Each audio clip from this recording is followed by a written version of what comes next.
سر اس وقت جو آئینی ترامیم کے حوالے سے بات چیت ہو رہی ہے، اب جتنے حکومت کے اتحادی ہیں ان سے بھی ہماری گفتگو ہو رہی ہے، وہ کہہ رہے ہیں کہ ہمیں ترامیم کا علم نہیں ہے. کیا ہونے جا رہا ہے؟ مذاکرات آپ کے بھی ہو رہے ہیں، جو خصوصی کمیٹی ہے اس میں بھی آپ شامل تھے، ہو کیا رہا ہے؟ دیکھیں یہ تو سب بدترین انسلٹ ہے پارلیمنٹ کی. اگر مطلب آپ اتنی بڑی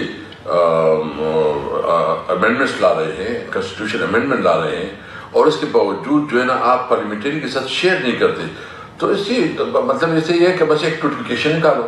اس پارلیمنٹ کی کیا حیثیت رہے گی؟ میرا خیال ہے پارلیمنٹ تو اپنی حیثیت کھو چکا ہے. پارلیمنٹ جو ہے نا عملاً طور پر جو ہے نا اپاہج ہو چکا ہے.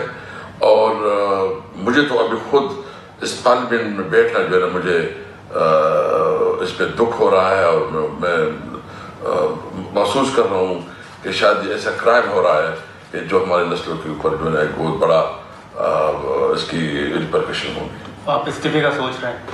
نہیں، میں استعفے کی بات نہیں کرتا، لیکن مجھے افسوس ہے.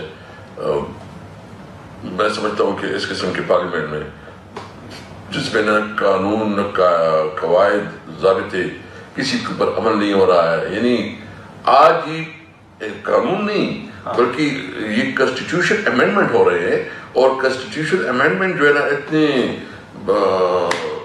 دلے سے ہو رہے ہیں کہ اور پوری جو ہے نا جو اپنے آپ کو جمہوری پارٹیاں کہتی ہے، پیپل پارٹی جو ہے نا جمہوریت کے لیکچر دے دے کے تکا دیتی ہے. کیا یہ جمہوریت ہے؟ کیا اس طرح قانون سازی ہونی ہے؟